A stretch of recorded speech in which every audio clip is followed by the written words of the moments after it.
네, 이슈의 재구성 시간입니다. 제 양쪽에 이렇게 로봇 친구들이 있네요.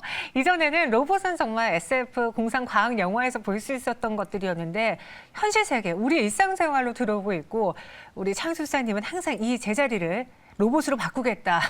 맨날 이야기하고 가시죠. 아직 제가 내줄 생각은 없는데 로봇 산업이 생각보다 빠르게 커지고 있다고 해서 오늘 그 테마 이야기 좀 나눠보겠습니다. 하이투자증권 강북 WM센터 이화준 과장님과 함께할게요. 어서 오세요. 네, 안녕하세요. 네.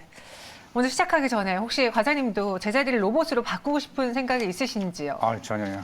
전혀 아니시죠? 그럼 이야기 나눠보겠습니다. 네. 제가 저를 바꾸려고 한다면은 과감히 보내드리려고 했는데 계속 이야기 보자면 많은 분들이 테마 안에서 생각보다 오래 갔어, 생각보다 많이 갔어라고 꼽는 테마가 아마 지난해 연말 올해 초 로봇 테마를 꼽으셨을 거예요. 그게 삼성이 먼저 이제 이슈를 터트려 주면서 네. 로봇주가 실체가 좀 있게 되었는데 이번에 삼성전자의 로봇 산업이 10배 규모로 커졌다는 소식이 나왔거든요. 어떻게 보셨는지요? 물론 작년 한 8월쯤인가요? 삼성전자가 이제 투자 계획을 밝히면서 240조 중에서 로봇 산업에 대한 투자도 굉장히 나왔고 네. 올해부터 본격적으로 산업에 대해서 조금 투자를 하려고 일단 하는 것 같습니다. 일단은 시작은 아마 이제 여러 로봇 업체들에 대한 이제 M&A에 대한 부분이 좀 시작이 되지 않을까 싶습니다. 그렇게 함으로써 외형 성장이 좀 이루어질 것으로 좀 보이고 있는데요. 실제적으로 지금 국내 로봇 사업체 수가 등록된 회사가 대략 4,300개 회사입니다. 이제 매년마다 계속 증가하는 추세이기도 한데요. 일단 그 중에서 실제적으로 100억이 넘는 회사가 500개밖에 없습니다. 근데 그 중에서 뭐 50억 미만으로 하고 있는 회사가 대략 3,000개 정도 회사가 지금 그렇게 나오고 있는데요. 사실 뭐 실적이 안 나오더라도 기술력이 인정되는 회사 굉장히 많을 겁니다. 분명 삼성전자는 그에 대한 부분에서 모든 회사들에 대한 뭐 탐방이나 이런 부분을 통해 가지고 향후 이 기술력이 있는 회사들에 대한 이제 외형 성장을 위해서 M&A에 대한 부분들이 아마 올해는 좀 본격적으로 좀 나오지 않을까 싶기 때문에 사실 뭐 일단은 지금 성장기라기보다는 이제 도입기에서 성장기로 넘어가는 이제 단계가 되지 않을까. 그렇기 때문에 좀 이제 삼성전자 관련해서 로봇 관련 산업들은 좀 긍정적으로 보고 있습니다. 저희가 지금 2차 전지 그리고 배터리주들에 대해서는 뭐 테마라고 부를 수도 있지만 하나의 산업으로 이제는 인정을 하고 관련 종목들을 따로 업종처럼 묶어서 매매를 하잖아요. 근데 로봇은 아직 테마에 그치는 게 말씀하신 것처럼 워낙 중소기업 기술력이 있지만 실적이 안 나오는 기업들이 많기 때문인데 로봇 관련주 믿고 투자해도 그 성장성만 보고 믿고 투자해도 괜찮은 건가요? 어떻게 생각하세요? 일단은 이게 사실 7년 전 우리가 이제 전기차에 대한 얘기를 했을 때도 그때 모든 대부분의 사람들이 그랬습니다. 전기차 과연 이게 되겠어? 라고 정말로 이제 증권사, 저도 직원이지만 네. 아침 회의를 할 때 전기차에 대한 투자에 대한 종목을 이제 추천을 하게 되면은 대부분의 어르신들은 대부분 다 거절을 하셨어요. 하지만 지금은 굉장히 실적이 나왔고 그만큼 뭐 테슬라나 이런 부분들이 주가가 이미 말을 해줬던 부분이니까요. 사실 로봇 같은 경우도 생각보다 저는 전기차가 한 6년, 7년이 걸렸지만 로봇은 생각보다 좀 빨리 올 수도 있을 것으로 저는 일단은 예상을 좀 하고 있습니다. 일단은 물론 사실 로봇 자체가 모든 속도가 다 똑같다는 의미는 아니고요. 일단 크게 불러봤을 때 이제 서비스용의 로봇이 있고 산업용 로봇이 있습니다. 우리가 흔히 산업용 로봇이라고 한다고 하면은 이제 공장 자동화 로봇 같은 게 있을 거고 이제 맞아요. 협동용 로봇이 있을 거잖아요. 물론 서비스용 로봇 같은 경우야 뭐 우리가 흔히 아는 그거 커피숍이나 이런 부분들의 로봇이 있을 거고 이제 서빙 로봇 같은 부분들이 있기 때문에 네. 청소용 로봇도 있을 거고 하지만 이게 산업용 로봇 같은 경우는 사실 지금 인건비도 많이 오르고 있는 상황이기 때문에 그만큼 이제 제조업 회사들 같은 경우에는 빠른 수율을 위해서라도 충분히 이게 빨리 비용적인 면에서 단기적인 비용은 있겠지만 중장기적으로는 이제 실적을 위해서라도 빨리 속도가 나올 수 있다라고 좀 생각을 하고 있고요. 물론 장기적인 관점에서는 서비스용 로봇에 대한 성장성이 좀 더 크다고 일단 보고는 있습니다만은 일단 물론 사실 주가 자체는 실적이 일단 당장에 나오기보다는 그에 대한 뭐 정책적 지원이나 이런 부분들이 다 반영됐을 때 이미 주가는 다 오르지 않을까 그렇게 생각하고 있습니다. 지금 대기업들도 이 부분에 투자를 확대하고 있고 정책 기대도 좀 노려볼 수 있을 것이다. 산업용 서비스 이야기를 해주셨는데 지금 그럼 그 서비스용보다는 산업용 로봇이 더 중요하다라고 하시잖아요. 네. 이 시장을 꽉 잡고 있는 기업 혹은 국가는 어딘가? 미국인가요? 아니요. 일단은 지금은 물론 19년을 필두로 해서 로봇 산업이 굉장히 빠르게 올라오고 있는데요. 네. 저도 이제 미국으로 알고는 있었지만 사실 미국은 이제 수술용 로봇이나 의료 쪽에 좀 강하고 우리가 알고 있는 산업용 로봇은 중국입니다. 중국이요. 예, 중국이 실제로 정책적으로도 2025년까지 굉장히 투자를 많이 하기로 했는데 그 이유가 중국이 로봇 산업이 성장을 많이 했지만 사실 자체적으로는 기술력이 굉장히 아직은 안 됩니다. 그래서 수입을 많이 하고 있는 국가가 일본입니다. 그러니까 일본 자체도 사실 우리가 어렸을 때 아마 아이보라는 강아지 로봇이 아마 있을 겁니다. 그게 200만 원, 500만 원짜리 한 그 로봇이 그만큼 일본 자체가 예전부터 로봇에 대한 역사도 굉장히 깊었던 부분이고 네. 그래서 실제적으로 1인 회사가 중국이고 2위가 일본이고 3위가 미국이고 우리나라 같은 경우 5위입니다. 실제적으로는. 물론 전체적인 시장 규모 자체는 대략 30조에서 40조 정도에 대한 규모가 있긴 하지만 물론 이게 시간이 지날수록 더 큰 규모로 이제 바뀌지 않을까 싶기 때문에 이제 사실 이제 아까 말씀드린 대로 뭐 삼성전자도 투자를 하고 있지만 솔직히 뭐 현대차도 보스턴 다이나믹스도 시작을 해서 물류 산업이나 이런 로봇들에 대한 투자도 하고 있고 실제 LG전자 같은 경우도 이제 하고 있는 만큼 사실 중국이 사실 배터리 산업에 대해서 빠르게 올라왔던 만큼 우리도 이제 그에 대한 부분이 빠르게 움직여야 되기 때문에 대기업들이 움직이게 된다면 그만큼 중소형단의 이제 기업들도 덩달아 같이 성장할 수 있는 기회가 되지 않을까 싶습니다. 이제는 커피와 아이스크림 만드는 로봇, 편의점에서 치킨을 튀기는 로봇이 곧 나올 거라고 하는데 아직 저희 부모님께서도요, 그 음식점 갔을 때 그 무인 기기라고 해야 되나요? 네. 자동화 기기? 그걸 잘 이용하시는 걸 어려워하세요. 근데 그런 상황에서 로봇까지 나타난다면은 되게 혼란스러운 세상이 펼쳐지지 않을까 싶기도 한데 국내 로봇 산업 빠르게 그 시장이 더 커질까요? 근데 실제적으로 지금 이제 커피숍 같은 경우는 이미 로봇으로 쓰는 곳이 있습니다. 아, 프랜차이즈 쪽으로 해서 이제 커피에 반하다라는 이제 프랜차이즈에서는 물론 일단은 인천 지역이나 경기도 지역 쪽으로 한정되게 먼저 커피에 반하는 이제 다관절 로봇이라고 해서 이제 바리스타 로봇으로 지금 시행 테스트를 하고 있고요. 네. 사실 이걸 로봇을 쓰는 이유가 사실 많은 프랜차이즈 같은 경우는 지점마다 어떻게 보면 입맛이 다를 수도 있습니다. 그렇죠. 그런 부분에서 이제 레시피에 대한 이 일관성이 중요하다 보니까 치킨이나 피자와 같은 음식료 업종에서는 아마 좀 이런 다관절 로봇 같은 부분들이 수요가 생각보다 많이 나올 수 있고 당연히 이 인건비가 계속 올라갈 수밖에 없는 상황이기 때문에 물론 사실 이걸 로봇을 대체한다고 해서 이 로봇 한 대에 대한 비용이 뭐 만만치 않은 상황이기 때문에 좀 중장기적 관점에서는 생각보다 로봇 대체에 대한 수요가 빠르게 올라올 수 있다라고 말씀을 드리겠습니다. 원래 음식은 손맛이라고 하는데 이거 로봇이 만들면은 맛은 일관되겠지만 맛이 있을까 싶기도 하고 나중에는 정말 로봇이 너무 많아서 뭐야 옛날엔 로봇 없이 어떻게 살았어라는 말이 나올 수도 있긴 한데 그럼 이 커져가는 로봇 시장에서 이화진 과장님은 어떤 부분에 포인트를 맞추시는지 저는 개인적으로 그 공장 자동화 관련해가지고 그런 종목을 한번 투자해본 기억도 있거든요. 물론 그 기업도 괜찮을 것 같지만 어떻게 보면은 가장 먼저 로봇 산업 중에서 빠르게 올라온 회사가 있습니다. 물론 이제 해외 주식을 해본 투자자도 있겠지만은 네. 인투이티브 서지컬이라는 미국 회사가 있어요. 우리가 아마 드라마를 보셨는지 모르겠지만 류하트 혹시 보셨는지? 봤죠. 저 드라마 좋아해요. 이제 거기서 지성이 이제 복강경 수술을 하기 위해서 뜬금없이 그러는 얘기입니다. 다빈치 로봇을 한번 사용을 해보자고.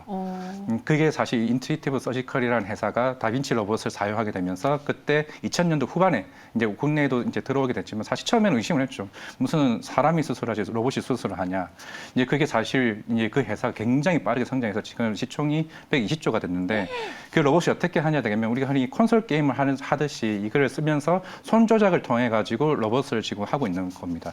실제로 미국 같은 경우에는 종합병원 내에서 85%가 로봇에 대한 수요가 지금 대체되고 있는 상황입니다. 그만큼 가격도 비싸고 실제로 이게 로봇 하나가 30억이거든요. 우리가 흔히 이제 로봇 회사에 대한 공시를 보다 보면은 뭐 공급 계약 20대, 30대 이거 얼마 안 되지 않나라고 하지만 그만큼 이 한 대 가격이 워낙 비싸기 때문에 매출에 대한 엄청난 영향을 미치기 때문에 그만큼 수술용 로봇으로서 이제 인투이티브 서지컬이라는 회사가 이미 한번 그에 대한 성장을 보여줬기 때문에 이제 물론 국내에 대한 이제 로봇 회사도 굉장히 있기 때문에 그에 대한 좀 관심을 일단은 먼저 우리 국내도 한번 보여주지 않아야 됐나 그런 생각을 하고 있습니다. 저희 라스베리 님이요. 로봇은 초반에 쪼매 묻고 안 들어가 봤어요 라고 글 써주셨는데 아마 지금까지는 로봇 관련주로 수익 내신 분들은 이렇게 트레이딩 관점 혹은 테마로 반짝 떴을 때 그때 수익을 내고 오신 분들이 많을 겁니다. 하지만 과장님의 이야기를 들어봤을 때 이 산업을 무시할 수는 없겠구나라는 생각이 들거든요. 그리고 접근을 할 수 있는 거는 수술용, 의료용 로봇이라고 이야기 이야기해 주셨습니다. 그럼 실제로 국내에서 이와 관련한 이 기술력을 보유한 그런 기업이 있습니까? 네, 일단 그래서 사실 로봇 테마주가 이제 움직였을 때 초반에 제가 탐방을 다녔던 회사가 있습니다. 그 회사가 이제 인투이티브 서지컬의 국내판 어떻게 보면 큐렉소라는 회사를 이제 가지고 왔는데요. 큐렉소요? 이 회사가 의료기기 이제 로봇인데 물론 제일 큰 회사는 고영이라는 회사도 있겠습니다만은 사실 이제 성장성 측면에서는 이제 큐렉소에 대한 부분을 좀 관심을 좀 가질 필요가 있습니다. 인공관절 로봇을 만들고 척추 수술 로봇을 만들고 그리고 이제 앞으로 이제 인구가 고령화되면서 재활용 로봇을 만드는 회사가 일단 큐렉소 같은 건데요. 일단 매출적인 면에서는 인공관절 로봇 같은 경우에는 인도에 있는 2위에 있는 임플란트 업체와 일단 계약을 맺은 상태고 일단 2025년까지 약 50대에 대한 공급 계약을 맺은 상태입니다. 그래서 작년부터 이미 매출이 나오기 시작을 했고 적어도 매년마다 10대 정도의 공급 계약을 이제 의무적으로 해야 하는 이제 계약을 맺은 상태이기 때문에 네. 본격적으로 매출이 작년부터 일단 나왔고요. 그리고 일단은 제품 판매를 하기 위해서는 유럽 같은 경우에는 CE 인증을 받아야 되고 미국은 FDA 인증을 받아야 되는데 일단 대부분의 인증을 다 받은 상태고 인공관절 로봇은 상반기에 지금 미국 FDA 승인만 지금 기다리고 있는 상태입니다. 만약에 승인이 다 되고 나오게 되면은 이제 본격적으로 전 세계에 수출을 할 수 있는 모든 여건이 환경이 다 만들어지는 상태거든요. 그리고 그렇기 때문에 좀 기대가 되는 부분이고 사실 척추 수술 같은 부분도 이제 우리나라 같은 경우 LNK 바이오가 척추 임플란트로 유명한 회사인데 네. 이 회사가 이미 미국에 지금 진출한 상태이기 때문에 이 회사와 지금 MOU를 체결을 했습니다. 그렇기 때문에 미국 시장 진출을 모든 지금 과정을 다 세팅이 다 된 상태예요. 그리고 재활 로봇 같은 경우도 이 회사가 원래 현대중공업에 있는 자회사를 인수한 이제 회사인데 여기서 있는 이제 아직 초기 단계지만은 이제 여기서 이제 보험에 대한 부분이 좀 급여가 적용이 된다고 하면은 여기서도 굉장히 시장이 커질 수 있다라고 한다면은 큐렉스는 좀 중장기적으로 봐도 좀 괜찮지 않나라고 생각하고 있습니다. 네, 인공관절, 척추수술, 재활로봇 제조 판매하는 국내에서 살펴볼 수 있는 이 수술용 로봇 관련주다 이야기해 주셨습니다. 근데 오늘따라 유독 이화진 과장님이 로봇처럼 느껴져요. 너무나 막힘없이 술술 나오는데 네. 혹시 뭐 로봇으로 빙의하신 거 아니시죠? 아닙니다. 원래 이쪽 부분에 좀 관심이 있으셨나요? 아니요, 관심은 별로 없었고 사실 큐렉스 사실 로봇이 어떻게 보면 올 한 해 가장 먹거리가 될 수 있다는 생각하에 사실 다른 로봇이나 뭐 에버리봇이나 유진로봇이나 이미 한번 올랐기 때문에 네. 그럼 다른 로봇 종목이 뭐가 있을까는 공부를 하다가 탐방을 간 게 이제 큐렉스였거든요. 이제 그러다 보니까 이제 좀 이제 하나 둘씩 이제 알아가는 과정 단계였습니다. 네, 큐렉소 이야기해 주셨습니다. 현재 5.21% 상승하고 있고요. 그러니까 여러분들이 로봇 하면 가장 먼저 떠오르는 게 로보로보, 로보스타, 로보티즈, T로보틱스, 그러니까 로보가 들어간 종목이 많거든요. 그런데 큐렉소도 갖고 있는 기술력을 봤을 때 무시할 수 없는 꼭 관심 종목으로 살펴볼 만한 종목이다 이야기해 주셨고 중장기적으로 나는 단기적으로 보는 게 아니라 중장기적으로 이 회사가 무언가 갖고 있는 것 같아. 기술력에 믿고 투자해봐도 좋을 것 같아 라고 살펴볼 만한 또 다른 하나의 종목을 추가해보자면 무엇이 있을까요? 일단 제우스라는 종목을 말씀을 드리겠는데 네. 사실 이것도 로봇과는 관계가 있습니다. 아까 제가 프랜차이즈 커피에 반하다라고 말씀을 드렸죠. 다관절 로봇 쓰고 있는 그 회사가 지금 제우스가 그걸 지금 하고 있는 회사입니다. 실제적으로. 일단은 매출이 많이 나오고 있는 회사고 사실 이게 매경제 TV에서도 CEO님께서 나와가지고 설명도 한번 해주셨어요.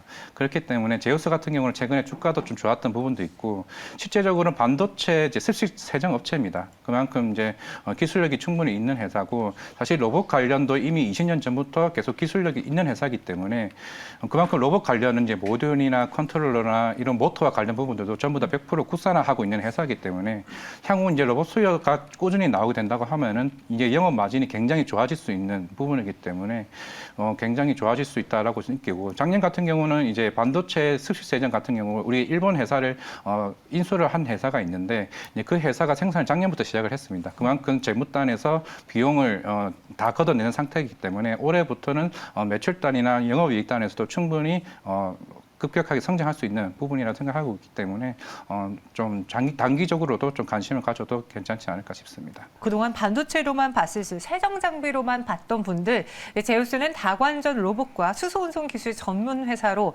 로봇하고도 연관될 수 있다. 중장기적으로 이 회사도 집중해보자 의견 주셨고요. 저희 채팅방에 저도 조금 의외였던 게 오늘 로봇 이야기를 하면서 살짝 언급은 됐지만 과장님으로 최선 우수로 선택받지 못한 게 현대예요. 네. 지금 마치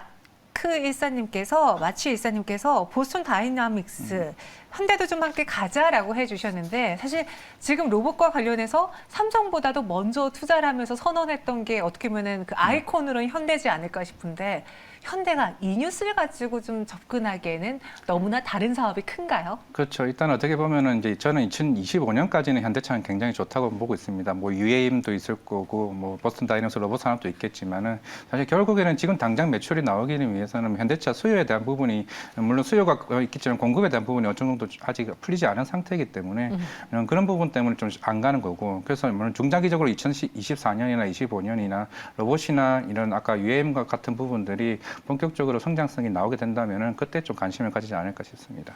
알겠습니다. 오늘 로봇에 대해서 마치 로봇 빙의한 이화진 과장님과 함께 이야기를 나눠봤고요.